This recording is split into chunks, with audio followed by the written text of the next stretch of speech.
दंडवतो।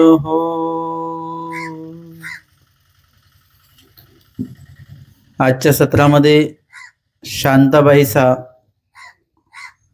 यांच्या संदर्भामध्ये जो पुढील घटनाक्रम आहे तो आपण बघणार आहोत। शांताबाईंबद्दल याआधी आपण बघितलं कशा प्रकारे त्यांना दुःख प्राप्ती झालेली आहे आणि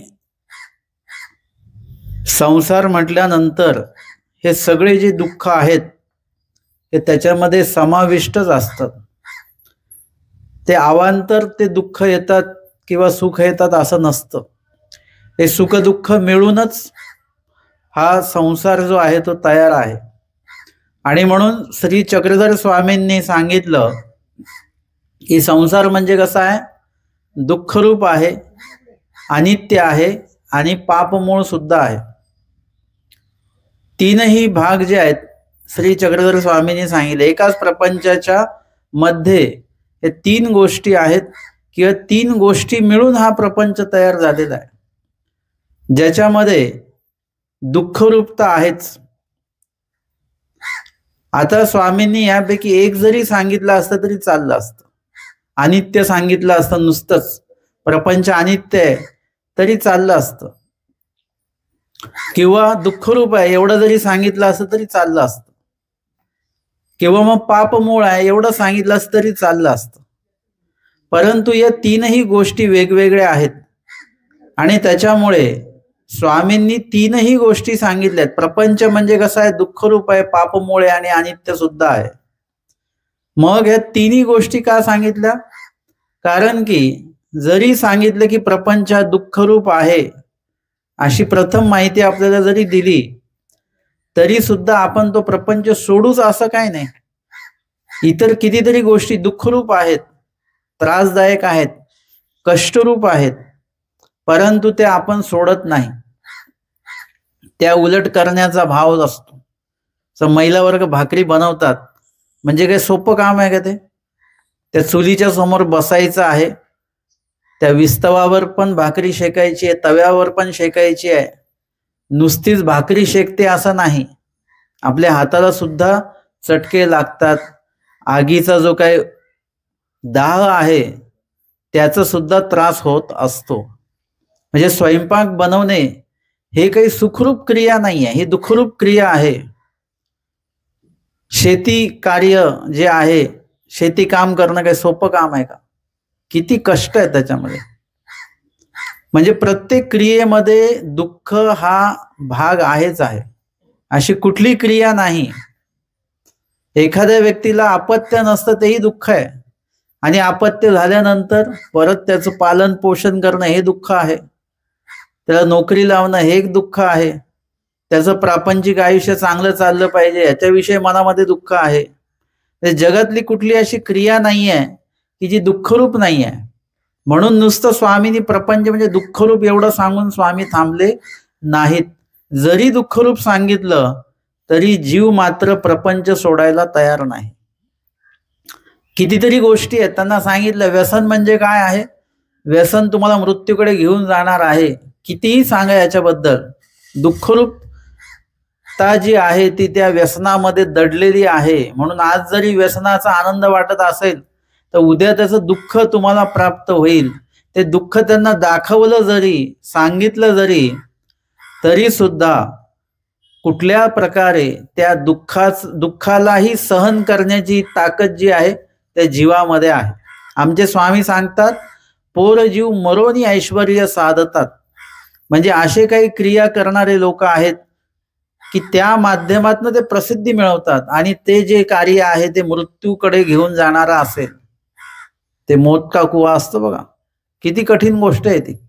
लोकांना सपाट जमिनीवर गाडी चालवता येत नाही, ते तिथे अशा पद्धतीने ते विहिरीसारखं केलेलं आहे आणि त्याच्यात ते गाडी चालवतात। थोडंसं पण काही चूक झाली तर काय होईल, मृत्यू येईल। किती कष्ट, दुःखरूप आहे ते, तरी सुद्धा ते सोडल्या जात नाही, उलट ते केल्या जातं। काही लोक पैशासाठी ते करतात, काही लोक प्रसिद्धीसाठी म्हणून ते करतात, प्रसिद्धीसाठी खूप काही दुःखरूप कार्य जे आहेत ते जीव करत असतात. म्हणून दुःखरूप जरी प्रपंचाची ओळख सांगितली तरी प्रपंच जीवाकडनं सुटल्या जाणार नाही. मग पुढे सांगितलं की हे अनित्य सुद्धा आहे बरं का. म्हणजे नुसतंच दुःखरूप आहे म्हणून भागणार नाही. त्याला अनित्यता काय आहे त्याच्यामध्ये, जे जी गोष्ट आज आहे आपल्याकडे ती उद्या गोष्ट तशीच राहील असं काही नाही. आज जे आपल्याकडे आहे मूल्य आहे त्याचं, उद्या ते मूल्यवान जे आहे ते आपल्या हातानं जाऊ शकतं. अनित्यता आहे.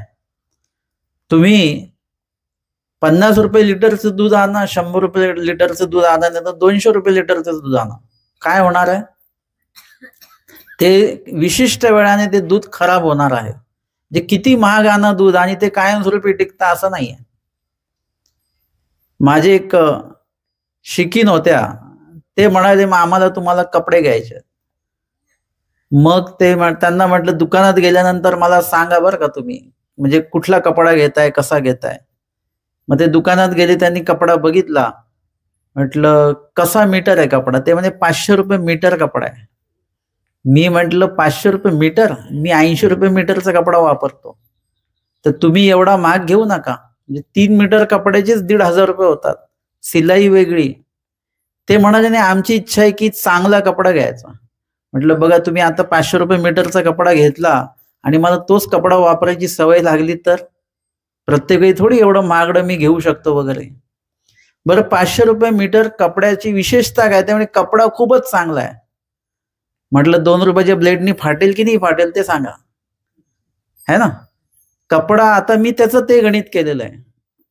मी कपडे जे वापरतो ते एकदम जे आहेत उपयोगी पडणार आहे, स्वस्त आहेत. मी खूप भारी कपडे वापरू शकतो, पण मी तिकडे जातो अनित्यता. म्हणजे मी माझे आयुष्य जगताना देवाच्या वचनाचं कुठे ना कुठे काही ना काही मला ते डोक्यामध्ये येत राहतं. देवाने सांगितलं अनित्य आहे, म्हणजे कितीही चांगला जरी कपडा घेतला तरी तो 2 रुपयाच्या ब्लेडनी फाटणारच आहे. आणि 10 रुपये मीटरचा कपडा घेतला तरी त्याची सुद्धा तीच गत आहे, दोघांची गत तीच आहे. ही जी अनित्यता आहे, ही अनित्यता आपण स्वीकारली पाहिजे. जी व्यक्ती आज आपल्यासोबत चांगली आहे, अनित्यता आहे, ही कधीही ती व्यक्ती आपल्याविषयी वाईट वागू शकते. जी व्यक्ती आपल्यासोबत वाईट आहे त्याच्याविषयी द्वेष भावना वाढवत बसू नका. ती व्यक्ती कधीही आपल्याशी चांगली पण होऊ शकते. अनित्यता आहे सगळी. निश्चितता या जगामध्ये, प्रपंचामध्ये असं काहीच नाही आहे. जरी आपल्याला असं वाटतं की नाही आता ही परिस्थिती चांगली आहे, पण उद्या काय सांगता येतं.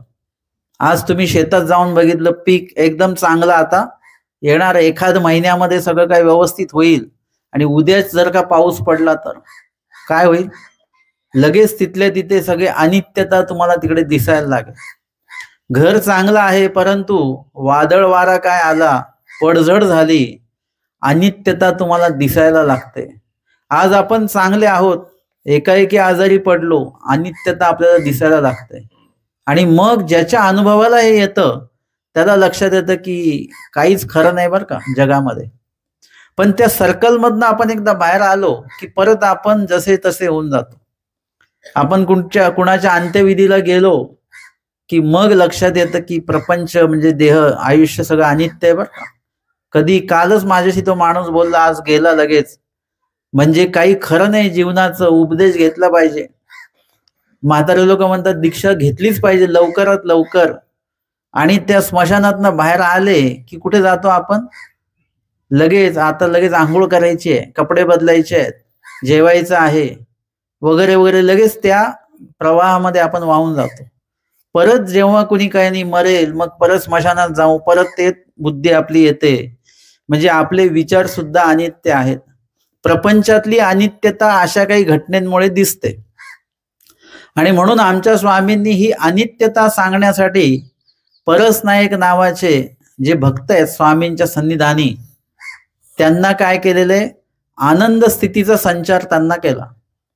आणि सगळेजण पूजा अवसराला आले, पण ते परसनायक काय आले नाहीत. मग स्वामींनी विचारलं की सगळे आले, मग ते परसनायक का नाही आले बरं? ते म्हणे असतील इकडे कुठे काही. स्वामी म्हणतात नाही, बघून या. मग ते बघायला गेले तर म्हणे त्यांना उठवलं तर त्यांचं अंग सगळं थंड लागलं. अंग थंड कधी होतं? थंडगार पडतं ना अंग. कधी कधी थंडी लागल्यावर का? माणूस गेला म्हणजे जीव गेला देहातनं की थंडगार देह पडून जातं. स्पर्श केला, थंडगार लागलं आणि स्वामींना येऊन सांगितलं गेलं की परस नायक तर गेले, आत्ता होते, आता बोलले वगैरे आणि आत्ताच गेले सुद्धा. मग सगळेजण बसून राहिले. काय होतं मग? चर्चा होते. कधी पण कुणी गेलं, बातम्या कळल्या की ते येऊन बसतात सगळे आणि चर्चा चर्चा चर्चा चर्चा चालत राहते. आपण कुठल्याही विषयावर किती पण वेळ बोलू शकतो बिनकामी, बरं का. आणि मग स्वामी म्हटले, अरे नुसतं बडबडच करत राहणार का सगळे? मग काय करायचं? अरे म्हणे मेल्यानंतर काय केलं जातं? काही दुःख करा, रडा वगैरे काही. मग ते रडायला लागले. आता दुःख व्यक्त करण्यासाठी दुःख असावंच लागतं असं काही नाही, फक्त ती ऍक्टिंग जमली पाहिजे बस दुःख व्यक्त करण्याची. म्हणजे कधी कधी मनामध्ये दुःख नसतं पण चेहऱ्यावर ते आणता आलं पाहिजे, दाखवता आलं पाहिजे, शब्दांमध्ये ते टाकता आलं पाहिजे. आणि एकदा तोंड फिरवलं की परत आपलं अंतरात आनंद. आजकाल खूपसे अंत्यविधीला मी बघतो की जे अंत्यविधीला उपस्थित लोक असतात त्यांची वैयक्तिक काही चालता चालता बोलणी सुरू असतात किंवा त्यांचं हसणं वगैरे सुरू असतं. त्या समोर कोणी गेलेला आहे याच्याविषयी काही दुःख त्यांना नसतं. त्यांचे पर्सनल गोष्टी, शब्द, विषय एकमेकांचे चालू राहतात. अशा पद्धतीने ही अंत्ययात्रा चालत असते. स्वामी म्हणतात काहीतरी दुःख करा, मग सगळे ते दुःख करायला लागले. माझा परसेया वगैरे वगैरे असं दायंबास वगैरे सगळं बोलायला लागले. स्वामींना काय करायचंय? प्रपंच किती अनित्य आहे, कसा अनित्य आहे हे स्वामींना निरूपण करायचंय. परंतु ते निरूपण करत असताना आत्ता मी तुम्हाला कितीही प्रपंच अनित्य जरी सांगितला तरी सुद्धा तुम्ही लगेच त्या निरूपणानंतर अनुसरण घेणार नाही. तुम्ही घरीच जाणार आहे. जे अनित्य प्रपंच आहे, दुःखरूप प्रपंच आहे, तिकडेच तुम्ही जाणार आहे. मग यासाठी काय करावं लागते? प्रसंग निर्मिती करावी लागते. काही गोष्टी निरूपणातनं कळत नाही, त्या दृश्यातनं दाखवावे लागतात. एखादं दृश्य उभं करावं लागतं आणि मग दाखवावं लागतं, बघा असं असं घडलेलं आहे बरं का इतिहासामध्ये. ते जास्त प्रभावी ठरतं. मग इथे स्वामींना ते दृश्य उभं करायचं आहे. नुसतंच प्रपंच अनित्य म्हटल्यानंतर कुणालाही प्रपंचाच्या अनित्यतेबद्दल लगेच काही बोध होणार नाहीये. आणि म्हणून स्वामी त्यांना म्हणतात दुःख करा, म्हणजे आधी दुःख झालं पाहिजे. मग त्यांनी दुःख केलं तर दुःखच करत बसले. स्वामी सांगतात जीव एकदेशी आहे, म्हणजे ज्या ठिकाणी तो असतो तो त्याच ठिकाणी असतो, तो तिथून दुसऱ्या ठिकाणी नसू शकतो. एकाच वेळेला जीव एकाच ठिकाणी असतो, एका वेळेला जीव एकाच विचारामध्ये असतो, एका वेळेला जीव एकाच क्रियेमध्ये असतो, अनेक क्रियेमध्ये तो नसू शकतो. हे झालं एकदेशीपण. तसं आता ते दुःख करायला लागले तर दुःखच करायला लागले. आपण एखाद्या कार्याविषयी जर का आनंद व्यक्त करत बसतो तर आनंदच व्यक्त करत बसतो. ते कधीतरी संपणार आहे वगैरे, त्याचा परिणाम काय आहे याच्याकडे लक्ष देत नाही. असं आपल्याला जर का विविध पदार्थ खाण्याची सवय असेल तर ते आपण खातच राहतो. ते वजन वाढतं आहे, हे तब्येतीला घातक होऊ शकतं, ह्याचं अपचन होऊ शकतं, फूड पॉइझन होऊ शकतं, याकडे आपलं लक्ष जात नाही. आणि जर का पथ्य पाळायला लागले तर इतकं पथ्य पाळतात की एकदम टोकाचं पथ्य होऊन जातं. कुणीतरी शुगरवाल्याने एवढं पथ्य पाळलं कडक की त्याची शुगर कमी होऊन गेली एकदम. डॉक्टरांकडे गेले, डॉक्टर म्हणे आता गोड खात जा म्हणे तुम्ही आधेमध्ये. म्हणजे आपण दोन टोकाच्या दोन गोष्टी करत असतो. तशा पद्धतीने इथे दुःख करायला लागले तर दुःखच करायला लागले. लोक प्रपंच करायला लागले तर इतका प्रपंच करतात की ते देवधर्मासाठी शिल्लकच राहत नाही. त्यांना विचारा, ते म्हणतात नाही आमचं हे असं आहे, ते काम असतं, हे काम असतं, अमकं टमकं. खूपशे लोक बोलतात प्रवचनाला का नाही आले ना, मुलगा 10वीला आहे ना. मुलगा 10वीला असले तर तुमच्या प्रवचनाला न येण्याचा काय संबंध आहे का? तुमचा मुलगा 24 तास अभ्यास करतो का? करतो का अभ्यास? नाही नाही, तो 10वीला आहे, तो 10वीला आहे. आता हे कारण किती वेगळं कारण आहे. उलट मुलगा 10वीला आहे तर तुम्ही उलट प्रवचनाला आलं पाहिजे, इथे देवाला विनंती केली पाहिजे. अर्थातच आपली कारणं वेगळी असतात. न येण्याचा नुसता बहाणा असतो, यायचं नसतं. आणि यायचं नसेल तर त्याला विविध कारणं सांगता येतात. माझं म्हणणं आहे की कारण सांगा, पण कसं सांगा, ते कारण आम्हाला सुद्धा पटलं पाहिजे. की न येण्याचं कारण, उगाच काहीतरी कारण सांगणं हे ठीक नाही. आणि म्हणून काही लोक असे बघितलेत की ते इतका देवधर्म करतात, इतका देवधर्म करतात की त्यांच्या घरातले लोक घाबरून जातात, हे आता दीक्षा घेतात की काय. म्हणजे ते एक टोक आहे. आम्हाला काय करायचं आहे, तुम्ही दोन्ही समतोलता जी आहे ती तुम्हाला ठेवता आली पाहिजे. प्रपंचाच्या त्या कार्यकाळामध्ये प्रपंचही करता आलं पाहिजे आणि जास्तीत जास्त देवधर्मही करायचा आहे. दोन्ही गोष्टी आपल्याला ठेवायच्या आहेत. तुमच्याकडे प्रपंचाच्या तुमच्याकडे काही जबाबदाऱ्या आहेत त्याही बऱ्यापैकी त्या पार पाडत राहायच्या. आणि एकीकडे आपला ईश्वर धर्म जो आहे, ज्ञान साधना जी आहे, त्याचं जे आचरण आहे ते सुद्धा कमी पडू द्यायचं नाही, स्मरण कमी पडू द्यायचं नाही. देवधर्मात काही जरी झालं तरी प्रपंच जो आहे त्याच्या जबाबदारीने पार पाडायच्या. प्रपंचामध्ये काही जरी झालं तरी देवाची जी साधना आपली रोजची आहे ती कमी होऊ द्यायची नाही, ती वाढवत राहायची. आपल्याला प्रपंचामध्ये राहत असताना देवासंबंधीचा जो कार्यकाळ आहे तो दिवसभरातला 1 तास असेल तो 1.25 तास करायचा आहे, 1.5 तास करायचा आहे, 2 तास करायचा आहे. असं वाढवत वाढवत आपल्याला ते आयुष्याच्या शेवटपर्यंत न्यायचं आहे. आणि आयुष्याच्या शेवटी किंवा एका विशिष्ट काळानंतर तुमचा प्रपंचातला सहभाग जो 20% असेल, 10% असेल, आणि ईश्वराकडचा जो सहभाग आहे तो 80% असेल, 90% असेल, अशा पद्धतीने तो वाढत गेला पाहिजे. म्हणून इथे एकाच कार्यामध्ये नुसतं रममान राहायचं नाही, सगळ्या गोष्टींकडे लक्ष द्यायचं असतं. महिला वर्ग चपात्याही लाटतात एकीकडे शेकतातही, एकीकडे भाजीकडेही त्यांचं लक्ष असतं. एकाच वेळेला 3-4 कार्य त्यांची सुरू असतात, सर्व व्यापकता असते. आणि हे करत असताना आपण जर का एकाच क्रियेत रममान राहिलो तर एकच क्रिया होत राहील आणि बाकीच्या क्रिया आपल्या राहून जातील. आणि म्हणून स्वामी सांगतात, आता काय फक्त दुःखच करत राहाल का, आणि मग आता काय करायचं. त्यामुळे अहो, गेल्यानंतर काय करतात, अंत्यविधीची तयारी करा. ते काय काय असेल ते साहित्य घेऊन या, त्यांना आंघोळ घाला वगैरे वगैरे सगळं करा. हे ते स्वामींना सांगावं लागलं. मग त्यांनी सगळे ते साहित्य जमवलं आणि त्यांना आंघोळ वगैरे घातली, त्या तिरडीवर त्यांना झोपवलं आणि मग घेऊन गेलेले आहे स्मशानामध्ये. त्यानंतर मग तिथे त्या सरणावर त्यांचं देह ठेवलं, अग्नी प्रज्वलित केला.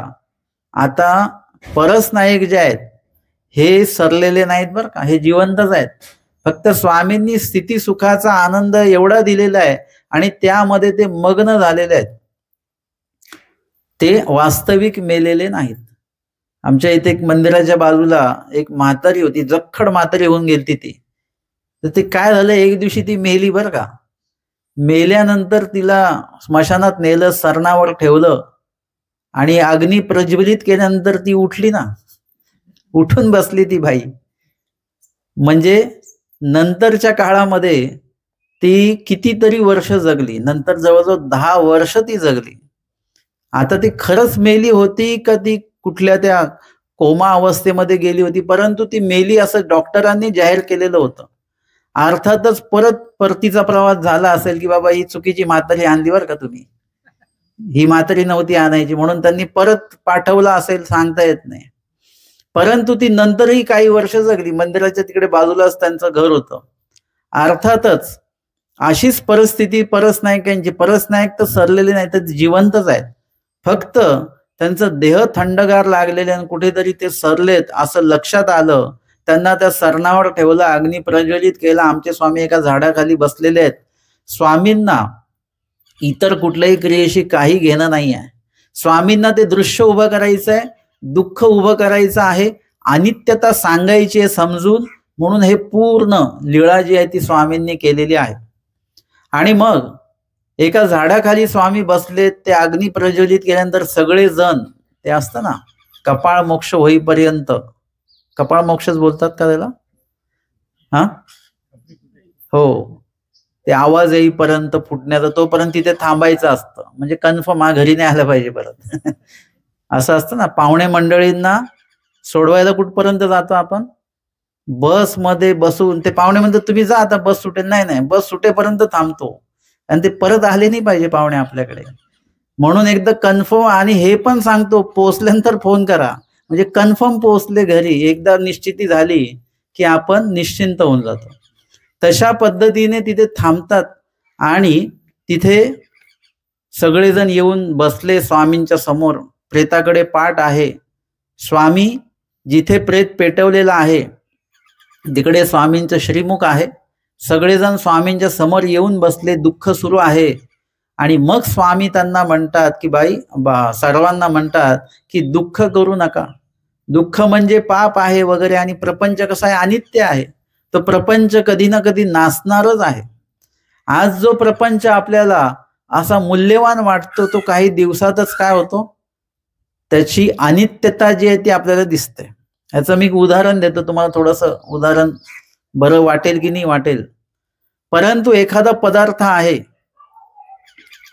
गुलाबजामच आहे, चांगला 50 रुपयाचा एक गुलाबजाम आहे, त्याचं मूल्य कधी आहे, जेव्हा ते दुकानात आहे तेव्हा त्याचं मूल्य आहे, तुम्ही जेव्हा विकत घेता तेव्हा त्याचं मूल्य आहे, तुमच्या ताटात वाढलं जातं तेव्हा त्याचं 50 रुपयेच मूल्य आहे, तुम्ही तोंडात टाकून ते चघळता, त्याचा आनंद घेता, त्याची चव येते की हो 50 रुपयासारखी चव आहे बरं का याची, तेव्हा सुद्धा त्याचं मूल्य आहे. एकदा तो जर गळ्याखाली गिळला आपण, आता त्याचं मूल्य संपलं. आता दुसऱ्या क्षणाला वमन झालं तर पहिले काय येईल, गुलाबजामच येईल. आता त्याचं मूल्य आहे का काही, अनित्य. म्हणजे एक पदार्थ मगाशी नित्य वाटत होता आपल्याला, तो लगेच अनित्य होऊन गेला. एखादी चपाती आता ताजी आहे, संध्याकाळपर्यंत तुम्हाला दिली तर ती शिळी झाली, अनित्यता, ताजेपणाची नित्यता त्याची नाही आहे. आणि हळूहळू तो पदार्थ जो आहे तो कुठे ना कुठे संपणार आहे, नाशाकडे ते त्याची प्रवास जो आहे तो चालणार आहे. आणि म्हणून इथे स्वामींनी प्रपंच अनित्य कसा आहे, काय आहे बघा, परसनायक आपल्यात आत्ता होते आणि आत्ता गेले, आणि आता त्यांचं देह सुद्धा नासणार आहे. हे कुठेतरी स्वामी प्रपंच अनित्य या विषयातून स्वामींनी संहार प्रकरण जे आहे ते सांगितलेलं आहे. आपल्याला फक्त रचना कळते, तयार झालेली गोष्ट कळते, तयार होताना लक्षात येतं, पण त्याचा संहारही होत असतो हे सुद्धा आपल्या लक्षात आलं पाहिजे. आपल्या समोरच होतो संहार सुद्धा, परंतु तो आपल्या लक्षात येत नाही. काही गोष्टी आपल्या समोर घडतात परंतु आपल्याला ते दिसत नाही, दिसले तरी ती गोष्ट ती घडते, ती क्रिया तशीच घडते आहे, ती का घडते आहे आणि त्या क्रियेला काय म्हणतात हे आपल्याला कधी कधी लक्षात येत नाही. आणि म्हणून ती क्रिया लक्षात आली पाहिजे. हे जे काही संघटन आहे त्याच्यामध्ये विघटन होत राहतं आणि ते विघटन आपल्या लक्षात आलं पाहिजे. संघटन पण तयार होण्याची क्रिया, निर्मितीची क्रिया ही लक्षात आली पाहिजे आणि विघटनाची क्रिया जी आहे ती सुद्धा आपल्याला लक्षात आली पाहिजे. मूळस्थिती बदलत राहते, सतत बदलत राहते आणि म्हणून ते क्रिया लक्षात यावी म्हणून अनित्यता काय असते हे मनुष्य मृत्यूशिवाय आपल्याला पटकन लक्षात येणार नाही. एखाद्या वस्तूच्या माध्यमातून नाही लक्षात येत. आपल्याकडे कितीतरी रोजचे पदार्थ तयार होतात, ते खराबही होतात, तरी अनित्यता कळत नाही आपल्याला. वस्त्र असतील चांगले ते सुद्धा नवीन नवीन चांगले वाटतात, नंतर ते जुने होऊन जीर्ण होतात, संपतात, तरी सुद्धा त्यातली अनित्यता आपल्याला मात्र कळत नाही. तशाच पद्धतीच्या वस्तू आहेत, नवीन आणल्या तेव्हा त्याचं किती मोल असतं, कुठे ठेवू आणि कुठे नाही असं होतं, आणि नंतरच्या काळामध्ये माळ्याच्या कुठल्या कोपऱ्यामध्ये ते पडलेलं असेल तेही आपल्याला माहिती नसतं. त्याची ही अनित्यता आहे. म्हणजे जेही मूल्यवान आहे त्याचं मूल्य घसरत राहतं. हे स्वामींना दाखवायचं असेल तर त्या वस्तू रूपाने, पदार्थ रूपाने आपल्याला लक्षात नाही, पण व्यक्ती रूपाने लगेच लक्षात येऊन जातं आपल्या की व्यक्ती आज आहे उद्या नाहीये. कोरोना काळ हा असाच होता. त्याच्यामध्ये अनित्यता ही बऱ्यापैकी लक्षात आलेली होती लोकांच्या, आणि सगळ्यांना असं वाटलं तर ही स्थिती कायम राहणार बरं का, लोक असेच साधारणच राहतील. आता इतक्या दिवस जे काही सुरू होतं ऐश्वर्य भोगणं ते आता कुठेतरी थांबणार आहे. परंतु एकदा कोरोना संपला की परत लोक जसेच्या तसे होऊन गेलेले आहेत. आता त्याच्याबद्दल काही निगरगट्टपणा राहिलाच नाही. म्हणजे इथे परसनायक जे आहेत त्यांना ते मृत्युमुखी पावलेले आहेत असं कुठेतरी देवाला दाखवावं लागलं, ती लीळा करावी लागली. आणि मग स्वामी प्रपंच कसा अनित्य आहे, तो कसा तयार झालाय आणि तो कसा नाचला, ते नाचण्याची प्रक्रिया देव सांगतात. आणि मग अपूर्ण जे काही तुम्हाला या जगामध्ये जेवढं काही दिसतात वस्तू, या सगळ्यांचं विघटन होणार आहे असंही सांगितलं जातं. एक प्रकारे तिथे संहार प्रकरण तर सांगितलेलंच आहे, पण त्याच्यामध्ये संहाराच्या इतर ज्या प्रक्रिया आहेत, महासंहार असेल, युगांतीचा संहार असेल किंवा अवांतर संहार असेल, या अवांतर सगळ्या संहाराचं कुठेतरी स्वामींनी भाकीत त्या ठिकाणी केलेलं आहे. महासंहार तर सांगितलाच, पण इतर 2 संहारांचा सुद्धा त्याच्यामध्ये उल्लेख अनपेक्षितपणे आलेला आहे. आणि सगळेजण हे निरूपणही ऐकतात. दुःख आणि निरूपण या 2 गोष्टी जर का सोबत आल्या की आपलं दुःख अजून उन्मळून येतं, जास्त रडू येतं, जास्त दुःख होतं. जशी जशी त्या व्यक्तीबद्दल आपण चांगलं बोलतो, मेल्यानंतर तर चांगलंच बोलावं लागतं है ना. एरवी जिवंतपणी त्याला शिव्या घालतील, सगळं काय बोलतील, वाईट साईड करतील, परंतु तो व्यक्ती सरल्यानंतर त्याच्याबद्दल चांगलं बोलण्याचीच प्रथा आहे. आणि त्याची भीती पण आहे, तो उगाच काय भूत वगैरे बनून आला तर तो पहिले आपल्यालाच पकडेल. म्हणून वैरी लोक सुद्धा शोक सभेमध्ये जाऊन त्याच्याविषयी चांगलंच बोलतात. इथे परसनायक हे मुळातच चांगली व्यक्ती आहे आणि स्वामींच्या सन्निधानी पण होते. त्याच्यामुळे त्यांचे जे काही चांगले गुण आहेत, त्यांचा सेवाभाव आहे, याबद्दल तिथे बोलल्या जात आहे, त्याबद्दल आठवल्या जात आहे. आणि एकीकडे स्वामी अनित्य प्रपंचाचं निरूपण करतायत. हे सगळं ऐकून इतकं दुःख होत आहे, सगळे रडतायत. आणि तिकडे जे परसनायक सरणावर आहेत ते जसं अग्नीचा दाह लागला, ते स्थिती सुखातनं बाहेर आले आणि ते उठले बरं का. आता हे कोणालाच नाही माहिती ते उठलेत म्हणून स्मरणावरून. आणि त्यांच्या मुखामध्ये तो घास होता, काय म्हणतात त्याला, प्रेताच्या मुखामध्ये देतात ना, विडा असतो, तर ते उठले त्यांनी तो आधी खाऊन घेतला.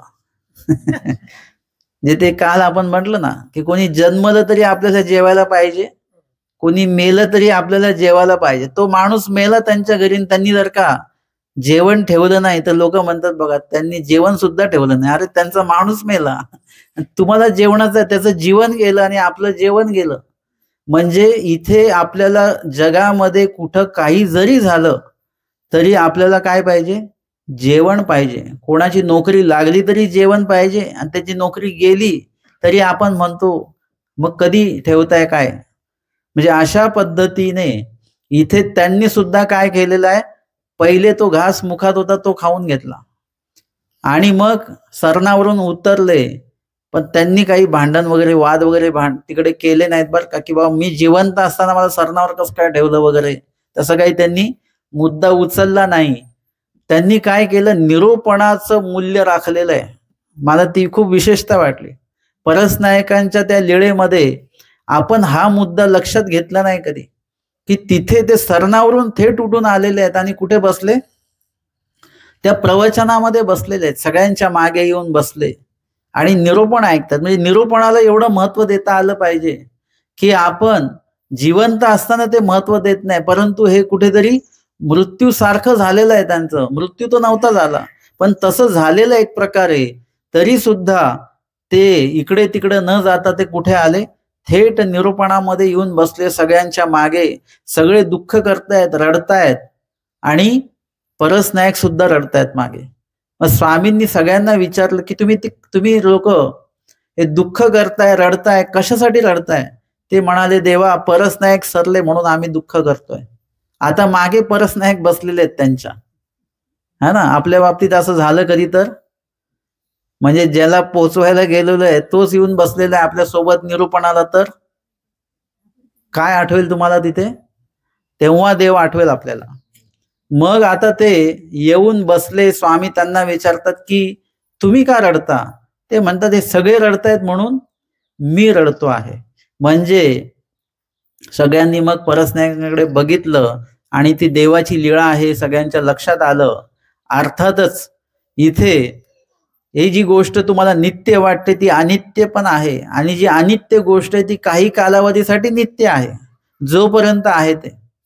जसं मी कुठे मार्गात गेलो आमच्या, तर ते विचारतात मग कधीपर्यंत आहे? मग मी सांगतो जायपर्यंत आहे.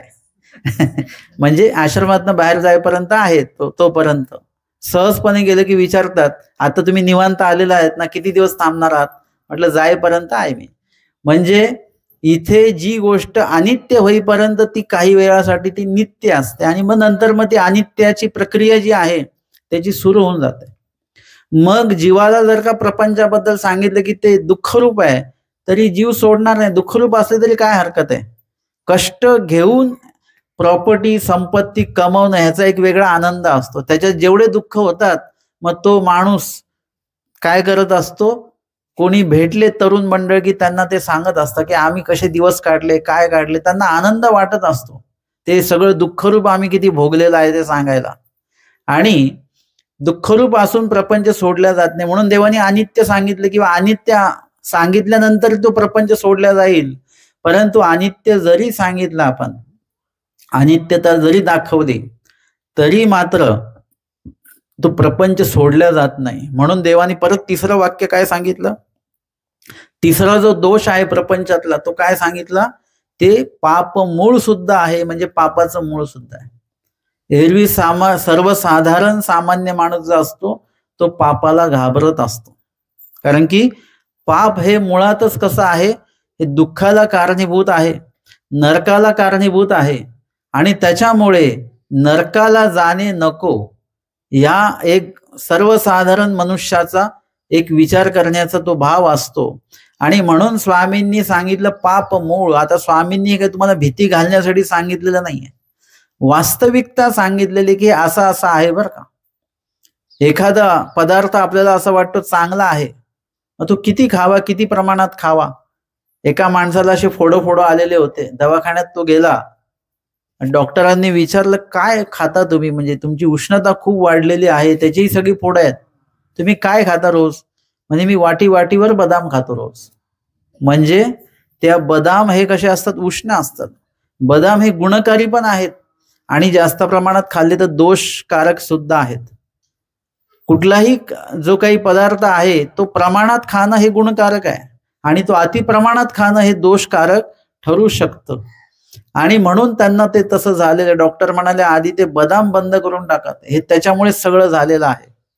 अर्थातच इथे आपल्याला प्रपंचामध्ये किती रममान व्हायचं आहे, कारण की ते पुढे कसं आहे, पाप मूळ म्हणजे ते पापाला कारणीभूत ठरणारं आहे. प्रपंच करत असताना काही क्रिया तुम्हाला अशा कराव्या लागतात की ज्याच्यामुळे पाप घडतं आणि पापामुळे दुःख येतं. परत दुःख आलं की आपल्यामध्ये परत आहे की आम्ही एवढं देवधर्माचं करतो, मग आम्हाला दुःख काय? कारण की ते दुःख तुम्ही जोडलेलं आहे म्हणून ते आहे. तुमच्या ताटामध्ये पदार्थ कुठून येतात? स्वयंपाक खोलीतनं येतात. मग स्वयंपाक खोलीतनं कसे काय येतात? कारण की तिथे ते बनवलेले आहेत. तिथे जे बनवलेले आहे तेवढं सगळं तुमच्या ताटात वाढायला येत राहणार, पुन्हा पुन्हा पुन्हा पुन्हा येत जाणार. तुम्ही नाही म्हटलं तरी पण येणार. आता जे पदार्थ स्वयंपाक खोलीत बनवलेच नाही ते येतील का? तसं तुम्ही तुमच्या जीवनामध्ये त्या गोष्टी जोडल्या म्हणून ते येतात, पुन्हा पुन्हा येतात. तुम्ही पुन्हा पुन्हा देवाला विडा ठेवता की दुःख पुढे जाऊ दे, पुढे जाऊ दे. असं विडा ठेवल्याने काही दुःख पुढे मागे काही होत नसतं बरं का. ते तुम्हाला आम्हाला तसं वाटतं, किंवा आम्ही सुद्धा तुम्हाला बरं वाटावं म्हणून ते सांगत असतो. जे दुःख जेव्हा आलं ते तेव्हा येतच, आणि ते तेव्हा भोगायचं असतं. आमचे भालुतकर बाबा सांगतात की ज्या वेळेला जे दुःख आलं त्यावेळेला ते भोगून संपवून टाका, ते ठेवू नका. कारण की आज तुमचं वय आहे ते दुःख भोगण्या एवढं तुमचं क्षमता आहे, ती उद्या क्षमता राहणार नाही. उद्या तुम्ही 1 दिवसांनी तुमचं वय वाढणार आहे, परवा 2 दिवसांनी वय वाढणार, तेरवा 3 दिवसांनी वय वाढणार. आपण क्षणाक्षणाला म्हातारे होत आहोत. त्याच्यामुळे तुम्हाला क्षणाक्षणाला ते दुःख भोगण्याची जी क्षमता आहे ती कमी कमी होत आहे. म्हणून जे मिळालं आता ते भोगून संपवून टाका, ते ठेवू नका नंतरसाठी. जी क्रिया करायला तुम्हाला आत्ता कंटाळा येतो ती म्हणतो की उद्या करू आपण, तर उद्या अजून त्याच्यापेक्षा जास्त कंटाळा, कारण आजचा कंटाळा आणि उद्याचा कंटाळा म्हणून 2 कंटाळे होणार आहेत, 3 कंटाळे, 4 कंटाळे. अशा पद्धतीने जे जेव्हाच तेव्हा भोगून घ्या. आणि हे सर्व करत असताना प्रपंच दुःखरूप आहे, त्याच्यात अनित्य आहे, असा प्रपंच करत असताना केवळ पुण्य लागत असेल ना, पाप मूळता म्हणजे त्याच्यामध्ये दुःख सुद्धा आहे, पाप सुद्धा आहे. त्या क्रिया करत असताना, प्रपंच जगत असताना आपल्याला जे काही क्रिया कराव्या लागतात, काम करावं लागतं, हे सगळं पापाला कारणीभूत ठरत असतं. कारण की त्यामध्ये सुद्धा आपण नीती मार्गाने चालत नाही. जीवन जगताना 2 मार्ग, एक नीती मार्ग, एक अनिती मार्ग. तुम्ही नीती मार्गाने चालत असाल तर काही हरकत नाही, त्याच्यामध्ये पापाची निष्पत्ती होईल, पण ती कमी प्रमाणामध्ये होईल. आणि जर का अनिती मार्गाने आपण चालत असू तर त्याच्यामध्ये पापाची निष्पत्ती जी आहे ती भरमसाठ होते, त्याच्यात पाप एके पापच जोडल्या जात असतं. जसं आपण भाजी भाकरी खाल्ली याच्यानेही पोट भरतं, आणि तुम्ही दुसरे काही मैद्याचे पदार्थ, पाव वगैरे खाल्लं त्याच्यानेही पोट भरतं. परंतु जे भाजी भाकरी खातोय ते आपल्या देहासाठी कुठेतरी चांगलं आहे, परंतु इतर जे पदार्थ आहे त्याच्या व्यतिरिक्त ते मात्र धोकाच धोका आहे. त्याच्याने नुसतं पोट भरतं आणि मन, अंतकरण बरं वाटतं की आज आपण हा पदार्थ खाल्ला बाहेरून विकत आणून, परंतु तुमच्या त्या तब्येतीसाठी वाईटच आहे. तसं अनिती मार्गाने जर का आपण क्रिया करत राहिलो तर ते आपल्यासाठी पाप रूपच ठरतं, पाप मूळ ठरतं. आणि स्वामींनी म्हणताना ते पापरूप नाही म्हटलेलं आहे, शब्द काय आहे, पाप मूळता. पापरूपता म्हणजे झाड आहे फक्त, आणि पाप मूळता म्हणजे त्या झाडाला वाढवणारं मूळ आहे. पाप प्रपंच कसं आहे, पाप नाही आहे, पाप मूळता आहे, म्हणजे पापाचं मूळ आहे. ते पापाचं मूळ काय करत असतं, वरून झाड कितीही तुम्ही काढून टाकलं पण त्याचं मूळ जर का आतमध्ये असेल तर काय होईल, परत ते झाड येतच राहणार. आणि ते मूळ काय करत असतं, जिथे जिथे पाणी असेल जमिनीतनं प्रवास करून त्या पाण्यापर्यंत ते पोचतं, आणि त्याला त्या झाडाच्या फांद्यांना पाणी द्यायचंय, फुलांना, कळ्या, ते पानांना पाणी त्याला पोचवायचं आहे. तसं प्रपंच काय आहे, पाप मूळ आहे, म्हणजे पापाला अपेक्षित काय काय गोष्टी आहेत, काय काय क्रिया आहेत त्या घडवण्याचं कार्य इथे प्रपंचामध्ये सुरू राहतं. आणि म्हणून आपल्याला काय करायचं आहे, एकदम तुम्ही प्रपंच तर सोडू नाही शकत, मग त्यामध्ये थोडासा देवधर्मासाठी वेळ द्या. म्हणजे तेवढा वेळ काय होईल, तुम्हाला 24 तासातले 8 तास देवाला देता आले तर 8 तास तुमच्याकडनं पाप रूप क्रिया ज्या आहेत त्या घडणार नाहीत. तुम्ही दिवसभर विविध विषयांवर बडबड करता, काही काम नसलेले विषय बोलतो, तेवढ्या वेळ आपण नामस्मरण केलं ते तुमच्या जन्मासाठी, तुमच्या जीवासाठी ते उपयुक्त ठरणार आहे. आणि एरवी आपण 2 तास जरी बडबड केली, 4 तास जरी केली तर ती तुम्हाला वैयक्तिक जीवनासाठी काहीच उपयोग होत नाही. उलट तुम्ही जेवढ्या वेळ बडबड करता तुमची घरातली कामं थांबून राहतात तेवढीच. तुमच्यामुळे जे जे काही क्रिया घरामध्ये घडणार आहेत, करणार आहात तुम्ही, त्या सगळ्या थांबून राहतात. त्याचा तुम्हाला वैयक्तिक लाभ काय होतो, काहीच होत नाही. तेवढ्याच वेळ तुम्ही चिंतन केलं देवाचं तर तेवढा तुम्हाला लाभ होतो. आणि तेवढे 2 तास जरी तुम्ही देवाला दिले तर 2 तास तुमच्याकडनं पाप घडणं हे बंद राहतं. आता तुम्ही प्रपंच सोडून आलेले आहात सगळे इथे, रोज तुम्ही 1-1.5 तास येता इथे, तुम्ही श्रवण करता, भले तुम्हाला हे निरूपण समजतही नसेल, डोक्यावरही जात असेल, परंतु तेवढ्या वेळ तुमची पापरूप क्रिया बंद आहेत ना. कुणाशी भांडणार असाल तुम्ही तर ते बंद आहे, कुणाविषयी वाईट विचार करणार असाल ते सुद्धा तुमचं आता बंद आहे. म्हणजे इत्यादी क्रिया ज्या आहेत, जे पापाला तुम्हाला कारणीभूत ठरणार आहेत, त्या क्रिया आता बंद आहेत. कारण की तुम्ही निरूपण स्थळी आलेला 1 तास, 1.5 तास, 2 तास तुमचा पूर्ण वेळ जो आहे तो इथे उपयोगी लागतो आहे. आणि म्हणून एकदम प्रपंच जरी सोडायचा नाही तर प्रपंचातल्या काही गोष्टी ज्या आहेत त्या मात्र आपल्याला सोडता येतात. आजारी माणसाला जेवण सोडायचं नाही आहे, पण जेवणातले काही पदार्थ डॉक्टर सोडायला सांगतात की तेलकट खाऊ नका, आंबट खाऊ नका. म्हणजे काही पदार्थ आपल्याला जेवणातले जसे सोडायचे आहेत तसे जीवनातले सुद्धा काही गोष्टी वाईट रूप असतील त्या सोडून द्या. आता त्या गोष्टींचा काही उपयोग नाही. तुम्ही एवढ्या दिवस जर का अन्यवार्ता केली, बडबड केली, याच्या त्याच्याविषयी बोललात एकमेकांकडे, त्याचा वैयक्तिक तुम्हाला काहीच लाभ नाहीये. तुमचं मन, अंतकरण, वाणी हे सगळं त्याच्यामध्ये अशुद्ध होतं. म्हणून अधिकाधिक वेळ काय केलं पाहिजे, अध्यात्मामध्ये आपल्याला देता आलं पाहिजे. शांताबाईसांचा जो आधीचा काळ आहे तो एका अर्थाने काय झालेला आहे, व्यर्थ गेलेला आहे. दुःखच दुःख त्याच्यातनं मिळालेलं आहे. शांताबाईसांकडे आम्हाला हे बघायला मिळतं. दुःख रूपता प्रपंच कसा भेटला त्यांना, दुःख देणारच सगळं भेटलं. त्याच्यानंतर अनित्यता, दुःख का झालं तर अनित्यतेमुळे झालेलं आहे. म्हणजे अनित्यता जे आहे, जे मिळालं ते संपलं, नासलं, त्याच्यामुळे काय झालेलं आहे की दुःख प्राप्त झालेलं आहे. आता ते संपलं किंवा संपणार आहे म्हणून जर का कुठले तरी अघोरी उपाय केले तर त्याच्यामुळे पाप मूळता म्हणजे ती अनित्यता जी आहे ती तुमच्या दुःखाला पण कारणीभूत आहे आणि तुमच्या पापरूप क्रियेला सुद्धा ती निमित्त ठरू शकते. म्हणून अनित्यता हा शब्द मध्ये आलेला आहे. दुःखरूपता, पापमूळता, अनित्यता हे जे काय आहे की ते सर्व अनित्यतेमुळे आपल्याला पुढच्या दोन गोष्टी ज्या आहेत, दुःखरूपता आणि जे पापमूळता, या दोन गोष्टी घडू शकतात. आणि म्हणून शांताबाईसांना हे दोन्ही अनुभव आलेले आहेत की दुःखरूपता प्राप्त झाली कशामुळे, अनित्यतामुळे. आणि आता पुढे काय घडणार आहे, पाप घडणार आहे. ते म्हणाले मी माझ्या दोन्ही मुलींना सोबत घेऊन काय करणार आहे, समुद्रामध्ये मी स्वतःला संपवून टाकणार आहे. हे काय आहे, पापमूळता म्हणजे पापाला कारणीभूत क्रिया झालेली आहे.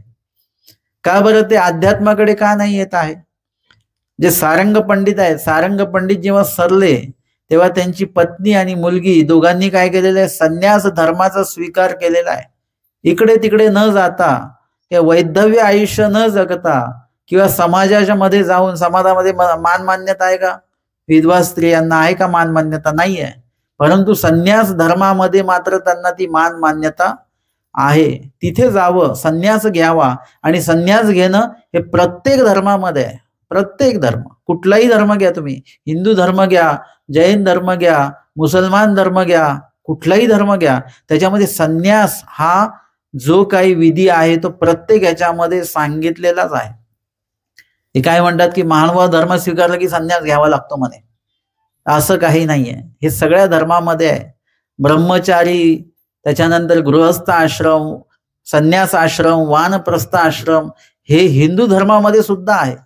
परंतु हिंदू धर्माचा अभ्यासच आपण कमी करायला लागलो, त्याचे धर्मग्रंथ वाचणं बंद केलं, म्हणून आपल्याला ते माहिती नाहीये की त्यामध्ये सुद्धा संन्यास सांगितलेला आहे. आणि संन्यास घेणं खूप चांगली गोष्ट आहे. जसं आपण सर्व काम आटोपले की थोडं फिरून येतो, फेरफटका मारून येतो, तशा पद्धतीने प्रपंच करून एक जो श्रम आलेला असतो तो श्रम घालवण्याचं उत्तम माध्यम म्हणजे संन्यास आहे.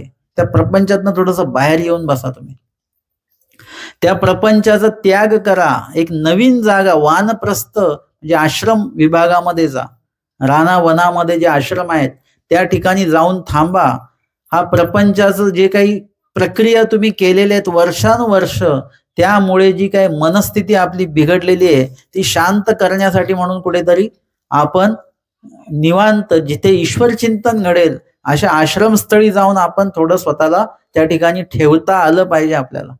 याच्यामुळे दोन गोष्टी होतात, आपली मनस्थिती ठीक राहते आणि नवीन जी पिढी आलेली आपल्या घरामध्ये त्यांची सुद्धा मनस्थिती ठीक राहते बरं का. नाही तर त्यांच्या मागे आपण काही ना काही बडबड बडबड आपली चालू राहते. दोन्हींचं आयुष्य सुखी होतं आणि त्या शेवटच्या टप्प्यामध्ये ईश्वर चिंतनाचा जो विधी आहे तो आपला घडत राहतो.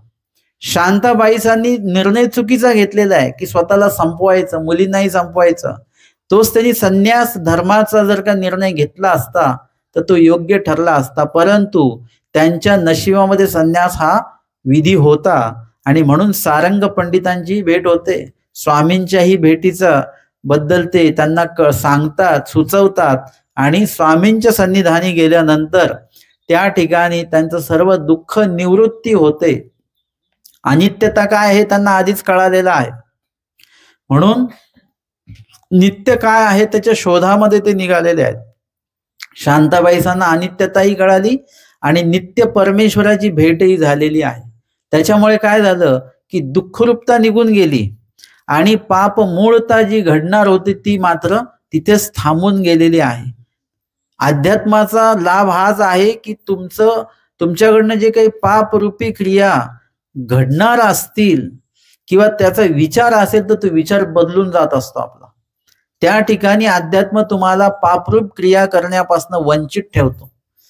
तुमचं जर का आज तुम्ही मंदिरात गेलेले आहेत, तुमची पंगत आहे आज, आणि त्या दिवशी जर का कोणी भांडायला आलं वगैरे तर तुम्ही भांडता का? ते म्हणतात नाही, आज आपली पंगत आहे, आज आपल्याला मंदिरात जायचंय, आश्रमात जायचंय, आज कोणाशी भांडायचं नाही, पाहिजे तर उद्या भांडू डबल, परंतु आज भांडायचं नाही. म्हणजे काय आहे, आपल्याला ते अध्यात्माने लगेच थांबून ठेवलेलं आहे.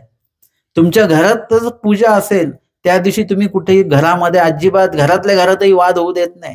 ते म्हणजे चिडचिड करू नका, आज पूजा आहे आपल्याकडे. म्हणजे अध्यात्म किती चांगलं आहे की ते आपल्याला त्या गोष्टीपासून वंचित ठेवतं. अध्यात्म तुम्हाला सगळ्या गोष्टी शिकवतात. आता जे लोक मांसाहार करतात ना तेच आपल्याला सांगतात, काय तुम्ही लोक मांसाहार करत नाही, सगळं आनंद घेतला पाहिजे सगळ्याचा, मांसाहार करणं चुकीचं आहे, हे तेच लोक आपल्याला सांगत असतात बरं का. आपण त्यांना सांगायचं नाही की मांसाहार करणं चुकीचं आहे, तेच आपल्याला सांगतात मांसाहार करणं किती चुकीचं आहे. त्यांना म्हणा चला मंदिरात चला, ते म्हणतात आज आम्ही येऊ शकत नाही. म्हणजे का? आज आम्ही खाल्लेलं आहे. म्हणजे तेच सांगतायत ना आपल्याला की मांसाहार केल्यानंतर मंदिरात येता येत नाही. म्हणजे जो व्यक्ती रोज मंदिरात जातो तो मांसाहार करेल का? आणि ज्याला रोज मंदिरात जायचं तो मांसाहार कधीच करणार नाही. म्हणजे मांसाहार करणं हे चुकीचं आहे, हे मांसाहार करणारेच लोक आपल्याला सांगत आहेत. म्हणजे तो मांसाहार त्यांना देवापासून लांब ठेवतो. अशा पद्धतीने जर का आपल्याकडे अध्यात्म असेल, जो व्यक्ती, आता आम्ही प्रपंचातले काही लोक बघितलेले आहेत जे प्रापंचिक आहेत, पण त्यांच्या गटामध्ये त्यांना बुवा म्हणतात है ना. ते काही महाराज नाही, काही नाही, कीर्तनकार नाही, पण त्यांना त्या व्यक्तीला बुवा का म्हणतात? कारण की तो व्यक्ती सात्विक आहे, त्याचं बोलणं सात्विक आहे, तो पाप भिरू माणूस आहे, तो कुठल्याही प्रकारे कोणाला दुखवत नाही, असं त्याचं प्रपंचातलं वागणं आहे. त्याच्यामुळे लोक म्हणतात नाही नाही त्यांना काही बोलू नका, अपशब्द बोलू नका, ते संत पुरुष आहेत, संत माणसासारखे आहेत. म्हणजे अध्यात्म तुम्हाला स्वतःलाही चांगलं वागायला शिकवतं आणि तुमच्यासोबत लोकांनी कसं वागावं हे सुद्धा अध्यात्म ती चौकट आपल्याला घालून देत असतं. आणि त्या अध्यात्माच्या संपर्कात कुठेतरी आमच्या शांताबाई आल्या आणि त्याच्यामुळे काय झालं की त्यांच्या मनामध्ये जे काही पापरूप क्रिया करायची होती, म्हणजे आत्महत्या करायची होती स्वतःची तर आहेच, पण त्याच्यामध्ये मुलींना सुद्धा त्यांनी प्रवृत्त केलेलं आहे. म्हणजे मुलींच्या मनामध्ये सुद्धा ते गोष्ट आलेली की हो ठीक आहे, आई जे म्हणते ते बरोबरच आहे. आणि असं सगळ्या आखीव रेखीव पद्धतीने सगळं त्यांनी निश्चित केलेलं आहे.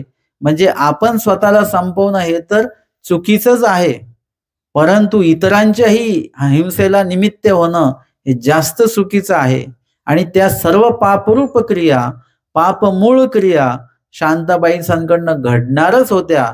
पण स्वामींचा आणि त्यांचा संपर्क झाला, निरूपण ऐकलं, पूजावसर पाहिला, अध्यात्म काय आहे त्याचा स्पर्श झाला, त्याच्यामुळे इतर ज्या काही पापरूप क्रिया घडणार होत्या त्याच्यापासून मन जे आहे परावृत्त झालेलं आहे.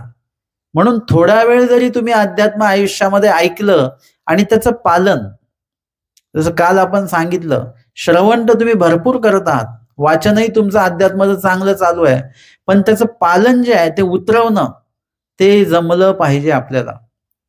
कारल्याचे गुण तर सगळ्यांना माहिती आहेत, आपण लोकांना सांगतो कारलं किती चांगलं आहे वगैरे, पण आपण स्वतः खातो का? स्वतः खात नाही आपण. ते स्वतःही खाता आलं पाहिजे आपल्याला. जे जे गुणरूपी आहेत ते गुण त्याचे आपल्या रूपामध्ये म्हणजे आपल्या आचरणामध्ये आपल्याला उतरवता आले पाहिजेत. शांताबाईसांनी तो बदल केला आणि स्वामींच्या सन्निधानी त्या राहू लागल्या.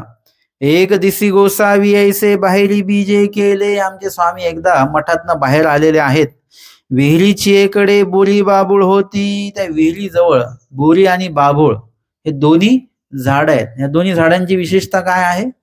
बोरी आणि बाबळीची दोन्ही काट्यांची झाडं आहेत ती. माईंबाई साते सर्वज्ञ म्हणितले बाई या तुम्ही मासू दिसू ओलिया पडदनी आहे बोरी बाबळ सिंपा. स्वामींनी त्यांना बोलवलं आणि सांगितलं की हे जी काही झाडं आहेत दोन, हे तुम्ही काय करा, सकाळी हे आंघोळ स्नान वगैरे करून आल्यानंतर ह्या झाडांना तुम्ही पाणी घाला रोज, असं स्वामींनी सांगितलं. तुमची या 7 जन्माच्या कर्माचे इथून हस्तउदक घेई जाईल. म्हणजे तुम्ही 7 जन्मापासून जे काही जोडलेले असतील अडथळे वगैरे सगळं काय, जे पाप जोडलेले आहेत, दोष जोडलेले आहेत, ते सगळे आम्ही नासण्याचं हस्तोदक घेतलं. म्हणजे संकल्पच आम्ही आता घेतलेला आहे की सगळे जी कर्म आहेत तुमची नासायची आहेत. जसं एखाद्याला दत्तक घेतल्या जातं ना, त्याचं पूर्ण पालन पोषण शिक्षण वगैरे केलं जातं. एखाद्याला दत्तक असं घेतलं जातं की त्याला माझ्या हाताखाली द्या तुम्ही, असतं ना असं. एखादा मस्ती करणारा पोरगा असतो, ते शिक्षक बोलतात माझ्या हाताखाली द्यायला एकदा, म्हणजे तो सुद्धा दत्तक घेण्याचाच एक प्रकार आहे. त्याला सुधरवण्याची जबाबदारी आहे, त्याला शिक्षण त्याचं घडावं चांगलं म्हणूनची जी जबाबदारी आहे, त्याचं जीवन चांगलं करण्याची जी काही जबाबदारी आहे ती व्यक्ती स्वीकारत असते. हा काय आहे, एक प्रकारचा हस्तोदक आहे. म्हणजे संकल्प केलेला आहे की याच्यामध्ये मी बदल घडवूनच दाखवणार आहे. तशा पद्धतीने शांताबाईसांची जी कर्म आहेत ती नासून टाकायची. जी वाईट कर्म आहेत, आपण वाईट कर्म भरपूर करतो दिवसभरामध्ये. तुम्ही चांगला विचार किती करता आणि वाईट विचार किती करता हे ज्यांनी त्यांनी आपलं तपासायचं. एक वाईट विचार केला की लिहून ठेवायचा, 1 2 3 4. तर तुमचे 100 वाईट विचार असतील तर एकच विचार चांगला असू शकतो, तो पण कुठला, की आज तरी प्रवचनाला जायचंच बरं का. फक्त विचार असतो आणि संध्याकाळी थंडी पडली की उद्या जाऊ. म्हणजे फक्त चांगल्या गोष्टींचे विचारच होतात, त्याचा आचार होत नाही. वाईट गोष्टींचा विचारही होतो आणि आचार म्हणजे लगेच मनामध्ये उल्लेख झाला वाईट करायचं की लगेच वाचेने कोणाकडे तरी बोलतो आणि प्रत्यक्ष ती क्रिया सुद्धा आपण लगेच करून मोकळे होत असतो. म्हणून इथे वाईट क्रिया आपल्या भरपूर प्रमाणामध्ये आहेत आणि चांगल्या ज्या क्रिया आहेत त्या मोजून मापून आपल्या क्रिया असतात. आणि म्हणून चांगल्या क्रिया करण्याला आपण मार्गशीर्ष महिना निवड, श्रावण महिना निवड आणि मग डोक्यात टाकायचं की श्रावण महिना पवित्र असतो, त्या महिन्यात देवधर्म जास्त केला पाहिजे. आणि मार्गशीर्ष महिना चांगला असतो, त्या महिन्यात देवधर्म जास्त केला पाहिजे. याचा अर्थ काय होतो माहिती तुम्हाला? इतर जे 10 महिने आहेत ते कसे आहेत, वाईट आहेत आणि त्या महिन्यात जास्तीत जास्त वाईट क्रिया करायच्या आहेत. म्हणजे वाईट क्रिया करायला 10 महिने दिलेत आपण आणि चांगल्या क्रिया करायला किती महिने आहेत? फक्त 2च महिने दिलेले आहेत.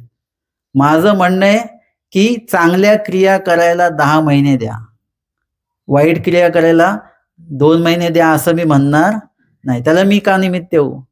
12ही महिने आपण चांगल्याच क्रिया केल्या पाहिजे. हे कोणी शोध लावला याचा? श्रावण महिना पवित्र, मार्गशीर्ष महिना पवित्र कशासाठी? चक्रधर स्वामी सांगतात मरेपर्यंत चांगल्या क्रिया करा. मरेपर्यंत ज्या व्यक्ती फक्त 2च महिने चांगल्या क्रिया करेन, बाकीचे 10 महिने वाईट क्रिया कशी काय करू शकेल? आता किंवा 2 महिने जर का चांगल्या जो व्यक्ती क्रिया करतोय तो बाकीचे 10 महिने त्या चांगल्या क्रिया कंटिन्यू का नाही ठेवत आहे? त्याला फक्त 2च महिने का पाहिजेत? बाकीचे 12 महिने एकूण जे सांगितले त्या 12 महिन्यात सुद्धा ह्या क्रिया करू शकतो ना. नामचिंतन असेल, विधिरूप क्रिया असतील, ईश्वरदायक काही गोष्टी असतील, ह्या सगळ्या क्रिया तो 12च्या 12 महिने त्याला करायच्या. तुम्ही तुमच्या मुलांना सांगता का फक्त 2च महिने खरं बोलायचं? तुम्ही काय सांगता? कधीही खोटं बोलायचं नाही का? फक्त 2च महिने खोटं बोलायचं नाही? कधीही चांगलं वागायचं का? फक्त 2च महिने चांगलं वागायचं? तुम्हाला काय अपेक्षित आहे मुलांकडनं, तुमच्या मुलांकडनं चांगलं वागण्याच्या संदर्भात? कालावधी कुठलं किती देताय तुम्ही त्यांना? पूर्ण मरेपर्यंत शेवटपर्यंत चांगलंच वागायचं, खोटं बोलायचं नाही, वाईट वागायचं नाही. तसंच देवाचं म्हणणं आहे. 12 महिने देवानेच निर्माण केलेले आहेत, 12ही महिने आम्हाला चांगलंच वागायचं आहे. आणि म्हणून तो संकल्प जो आहे तो जर का आपण केला तर 12ही महिने आपल्याकडनं जास्तीत जास्त 90% चांगल्या क्रिया आपल्याकडनं घडल्या पाहिजेत. आता आपल्याकडनं 90 ते 95% वाईटच क्रिया घडतात. 5% क्रिया आपण सणवाराच्या निमित्ताने म्हणा की हे असे 2-3 महिने असतात त्याच्या निमित्ताने म्हणा आपण देवदेव जास्त करतो. ह्याच्या व्यतिरिक्त जे दिवस आहेत त्याच्यामध्ये आपण कसंही वागतो. ते म्हणतात नाही आज देवाचा दिवस आहे, आज खायचं नाही. मग बाकीचे दिवस कोणाचे आहेत? बाकीचे दिवसही देवानेच तयार केलेले आहेत हे. म्हणजे त्या दिवशी पण तुम्ही नका हे करू नका, कुठल्या प्रकारचं मांसाहार वगैरे करू नका. चांगलेच अन्न जे आहे ते आपण ग्रहण करा. आणि म्हणून अशा प्रकारे वाईट क्रिया इतक्या प्रमाणामध्ये आहेत घडलेल्या की त्या आधी नासाव्या लागतात. आणि म्हणून स्वामी म्हणतात की आम्ही इथून हस्तउदक घेतलेला आहे. मग तुम्हासी शांती नगरीचा पाटा दिजेल तुम्हा, शांतीबाईसे ऐसे नाव ठेवी जेल. माईंबाईचा त्यांना स्वामी म्हणतात की तुम्हाला पूर्ण दोष नासून शांती नगरीचा पाटा म्हणजे एक सन्मानित केल्या जाईल. तुम्हाला तुमच्या आयुष्यामध्ये एकदम शांतता निर्माण होणार आहे, समाधान निर्माण होणार आहे. आणि शांताबाईचं असं नाव सुद्धा तुमचं नामकरण केलं जाणार आहे. आपली जशी क्रिया आहे तसं आपलं नाव नसतं, आणि आपलं जसं नाव आहे तशी आपली क्रिया नसते बरं का. स्वामींना एक जण भेटले, अन्य साधू होते. स्वामी त्यांना म्हणतात तुम्ही इथे राहता का? ते म्हणाले हो. असो सुखे संतोषे. मी इथेच गावातच भिक्षा मागता का? ते म्हणाले हो मागतो, सुखे संतोषे. समाधानी आहे मी, या जागेमध्ये समाधानी आहे. इथे गावात भिक्षा मागते, जे अन्न येतं त्याच्यात मी समाधानी आहे. इथेच मी जेवतो, त्या जेवणातही मी समाधानी आहे. आणि इथेच माझं विहरण वर्तन आहे, त्याच्यामध्ये सगळ्यात मी समाधानी आहे. त्यांच्या बोलण्यातही समाधान होतं आणि त्यांच्या शब्दातही समाधान होतं, त्यांच्या चेहऱ्यावरही ते समाधान होतं, वरवडे नव्हतं. आता आपल्याला विचारलं कसं झालं जेवण, खरं तर जेवण कधी कधी आवडलेलं नसतं. आपण काय म्हणतो, छान झालं बरं का, छान झालं. म्हणजे आपल्याला ते समाधान नसतं त्याच्याबद्दल, फक्त शाब्दिक आहे, त्यांना वाईट वाटू नये म्हणून बोलतो. पण ही व्यक्ती वास्तविक म्हणत होती नाही, समाधान आहे, संतोष आहे. स्वामी त्यांना म्हणतात ऐसे तरी तुम्हा नाव संतोष म्हणा. म्हणजे तुमचं नाव संतोष आहे. नुसतं तुम्ही ज्या क्रिया तुमच्या एकंदरीत आहे, तुमची मनस्थिती कशी आहे, समाधानकारक आहे. म्हणजे तुमचं नाव सुद्धा संतोष असलं पाहिजे. क्रियेनुसार नाव पडलेलं आहे, नावानुसार सुद्धा आपण क्रिया केली पाहिजे. आपलं नाव जर का आनंद आहे आणि नेहमी आपण दुःखातच असू तर एक तर नाव बदलून घ्या, कागदोपत्री सगळीकडे. तिथे आनंद नाव आपलं नसलंच पाहिजे. आणि नाव जर का आनंदमय आहे तर आपल्या चेहऱ्यावर नेहमी आनंद असला पाहिजे, स्मित असलं पाहिजे. जेही प्रसंग असेल, जेही दुःख असेल, त्याच्यामध्ये आपण आनंदित राहिलं पाहिजे. तर इथे शांताबाईचा खऱ्या अर्थाने आयुष्यामध्ये एकदम शांतता त्यांच्या प्राप्त होणार आहे. आणि त्या क्रियेनुसारच त्यांचं नाव शांतीबाईसे असं स्वामी ठेवणार, असं स्वामी म्हणतात. ती म्हणितले हो काजी, मग उदयाची उठिती ओलिया पडदनिया बोरी बाबुळ सिंपिती. रोज सकाळी उठायचे आणि मग स्नान वगैरे आटोपल्यानंतर त्या बोरी बाबळींना पाणी ते घालायचे. ऐसे मासू दिसू केले. महिना एक त्यांनी ते केलं. आणि मग स्वामी म्हणतात देखिले गा म्हातारीची साता जन्माची कर्मे जाळीता ही परी न जळेती, ते येथूनही जाळिली. म्हणजे शांताबाईसा या वयस्कर आहेत. स्वामी त्यांना म्हणतात बघा, म्हातारीची साता जन्माची कर्मे जाळीता ही परी न जळेती. म्हणजे एखाद्याच्या मागे जर का दुःखरूप कर्म लागलं ते इतक्या कालावधीपर्यंत ते चालतं. म्हणजे कधी कधी एक पिढी, 2 पिढी, 3 पिढ्यांपर्यंत दुःख चालूच राहतं. ते जे काही त्याच्याविषयीचा जो त्रास आहे तो चालूच राहतो, तो नासत नाही. कधी कधी लोक म्हणतात आम्ही असं काय पाप करून ठेवलेलं की आम्हाला अजिबात एवढंच सुद्धा सुख नाही आहे. अर्थातच त्याच्यामध्ये सुख असतं, नसतो अशातला भाग नाही. पण आपण दुःखामध्ये एवढे बरबटलेलो असतो की त्याच्यामध्ये एकदम जर का तुम्ही तिखट काहीतरी खाल्लेलं असेल आणि त्यावर गोड खाल्लं की लगेच बरं नाही वाटत, तो तिखटपणा तसाच असतो. आपण गोड खाऊन सुद्धा उपयोग होत नाही, पाणी पिऊन सुद्धा उपयोग होत नाही, तो तिखटपणा जायला वेळ लागतो. तशा पद्धतीने सुख असतं पण ते आपल्याला दिसत नाही. एक परिवार मी बघितला, असाच एकदम त्रस्त झालेला परिवार. ते मला नेहमी म्हणायचे आम्ही असं काय पाप जोडलेलं की आमच्या मागे दुःख चालूच आहे, अजिबात सुख नाही. म्हटलं तुमच्याकडे द्रव्याचं सुख नाही आहे, श्रीमंत नाही तुम्ही, पण तुमचे जे मुलं आहेत ते मुलं मात्र धार्मिक आहेत, हे लक्षात ठेवा. तुमची खरी संपत्ती म्हणजे काय, पैसा ही तुमची खरी संपत्ती नाही. तुमचे जे पुत्र आहेत ती तुमची खरी संपत्ती आहे. तुमचे पुत्र जर का व्यसनाधीन झाले तुमच्याकडच्या संपत्तीचा तुम्हाला काहीच उपयोग नाही. आज तुमच्याकडे संपत्ती बिलकुल नाही, गरीब आहात तुम्ही, पण तुमची पुत्र संपत्ती इतकी चांगली आहे, धार्मिक आहे, व्यसन नाही कुठलं त्या मुलांना, आणि घर सांभाळतात तुमची मुलं, याच्यापेक्षा मोठी संपत्तीच नाही आहे जगामध्ये. उद्या हीच मुलं तुम्हाला काय करतील, चांगल्या सुख वस्तू जीवनामध्ये तुम्हाला ते नेतील, चांगलं सुखाचं आयुष्य तुम्हाला हीच मुलं देणार आहेत. अर्थातच काय आहे की आपल्याला आपली संपत्ती ओळखता आली पाहिजे. आपण पैशाला संपत्ती समजून बसलेलो आहे. आपल्याला शेती किती आहे त्यावर आपण किती श्रीमंत गरीब हे आपण ठरवतो, परंतु आपल्या घरामध्ये मुलांवर किती संस्कार आहे, घरामध्ये किती संस्कार आहे, आपण किती समाधानी आहोत, हे खऱ्या अर्थाने आपली संपत्ती आहे. आणि म्हणून इथे शांताबाईसा ज्या आहेत त्यांची जी ही कर्म आहेत ती जाळीताही न जळेती, म्हणजे असे खडतर कर्म आहेत, परंतु या खडतर कर्मामुळेच देव आणि त्यांची भेट झाली, हे पण लक्षात घ्या. जर का शांताबाईचा नाही दुःखच नसतं तर ते घरीच राहिले असते, त्यांची नाही आपली कधीच ओळख झाली नसती.